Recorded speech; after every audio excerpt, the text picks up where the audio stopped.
senator na si Robin Hood Padilla. Tama ba yun guys na nasa conference ka tapos yung gesture mo, gumaganon pa si utol nating hudlom eh. Gumaganon pa. Siya lang ata yung senador na pabibo, no? Yung parang ginagawang feeling niya pelikula pa din yung yung press conference. So anyway guys, ganito yung nangyari. Nagkaroon po ng interview with the media itong si Robin Hood Padilla. So ngayon guys, ang pinakapunto ng press conference na yan, so madaling sabi kasi pinanood ko naman, nangangalap siya guys ng boto. At kinakausap niya yung ibang mga senador na miyembro ng Committee on Women's, Children, Family Relation, and Gender Equality na wag pong pumirma para ma-cancel na ang contempt na inihain ni Senator Risa Hontiveros.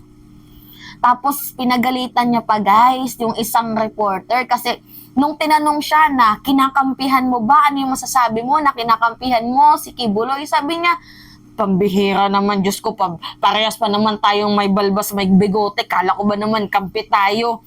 Pambihira, hindi kampi yung ginagawa ko, demokrasya to. Meron bang demokrasya na yung ibang mga kapwa mo senador hinihikayat mo na, bilugin sila sa perception at pananaw mo? Well, hindi mo naman ba mabibilag yung ibang senador na may utak? So, ngayon guys, ganito nga, hinihikayat ni utol nating hudlom itong ibang mga senador na huwag pumirma para ma-cite and contempt itong si Pacquiao. Sabi niya pa nga sa conference, sayang kung miyembro lang sana itong si Bato. Wala na sana akong problema eh. Kaso ngayon, kailangan ko pa ng 3. 5 na kaming mga nakapirma para makansela. 3 na lang yung problema ko. Pero kung nandito si Bato, sayang. Gumaganon pa siya. Tangina. Meron bang ganong gesture ng isang nangunguna ka pa naman bilang isang senador tapos yung gesture mo asal kanto? Ito guys yung video Ito panoodin nyo. Sa ngayon, nakakalima. Alhamdulillah, 5. Kailangan ko pa ng 3. May mga nakausap na ako na sa mga napakagandang paliwanag nila. Tinatanggap ko naman na hindi sila pumirma.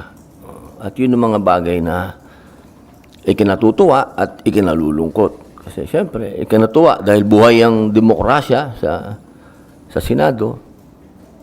Nalulungkot dahil hindi ko pa nakukuha yung 8 boto hanggang sa ngayon. Inshallah, personal akong tumatawag, personal akong humihingi ng kahit na 5 minutes doon sa mga miyembro.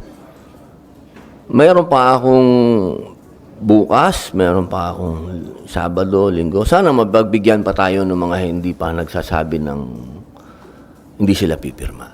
Sayang nga dahil ang kailangan pumirma dyan, mga miyembro.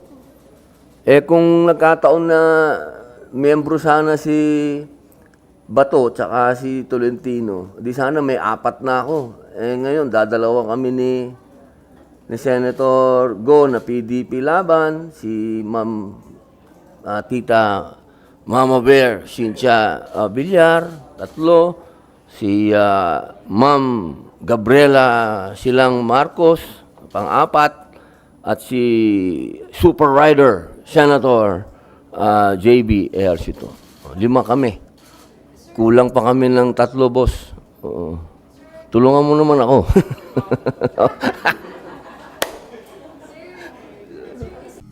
Diba, kita mo naman yan? Tama ba yun?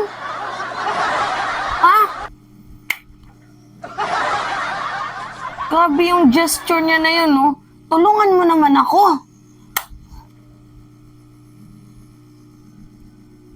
Pisting yawa, uy. Ngayon lang talaga ako nakakita ng kaisa-isang senador, first time in the history. Buti pa nga itong si Lito Lapid, 'di ba? Kahit medyo hindi katalinuhan, aminado ako diyan. Pero at least, less talk, less mistake. Itong si Robin, nung pinanood ko, yung press conference na yan, literally guys, wala talaga kayong makukuhang sustansya. Kahit ni katiting na knowledge, wala. Puro katoksikan, puro kahambugan. Talaga ang kanyang pinairal. At ngayon guys, umamin siya. Yes.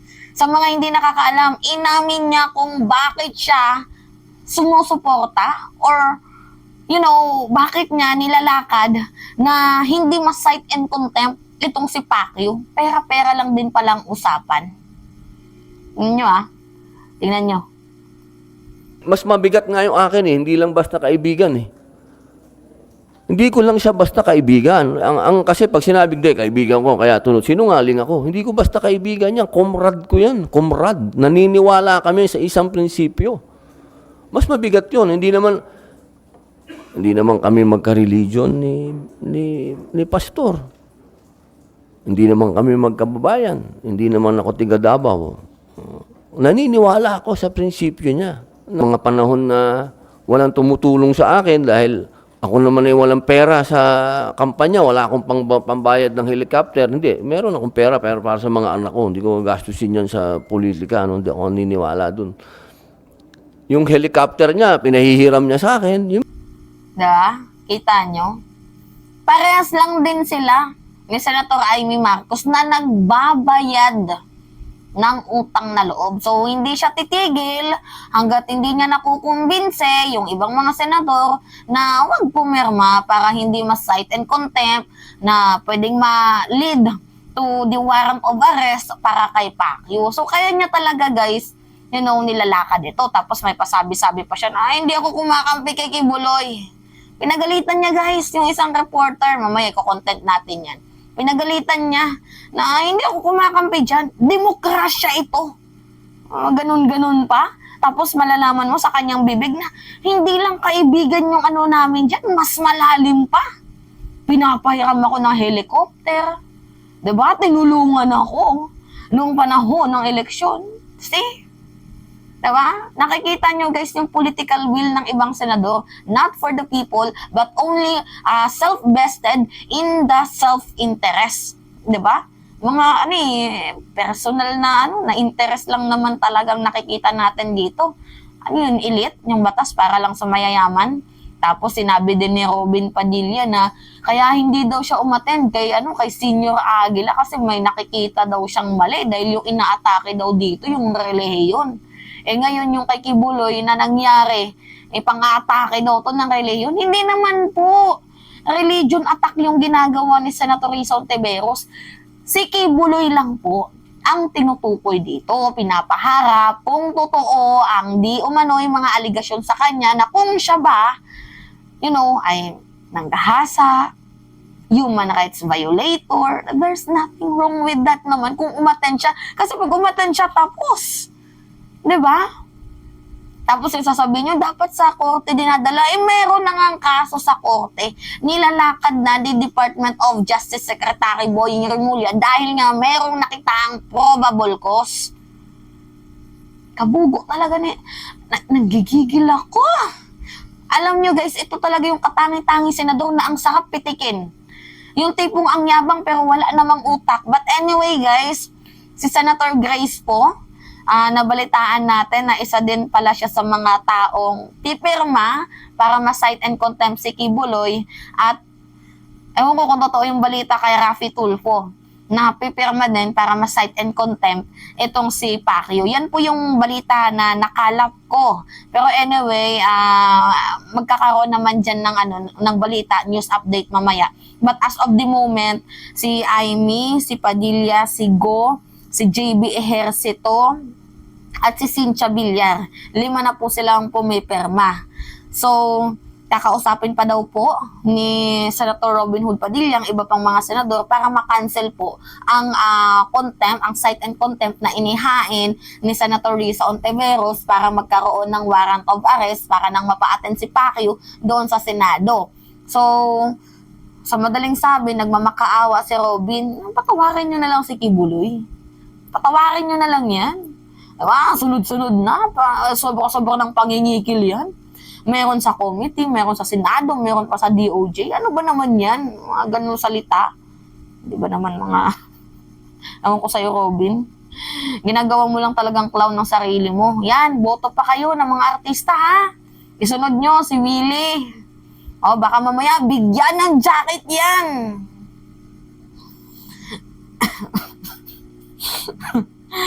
Ay, nako. Ako ba dito? Anyway, guys. Yun lang. Update ko yan sa inyo. It's me again, si Mima Alicia nyo. At nagbabalik ulit para sa ating panibagong video.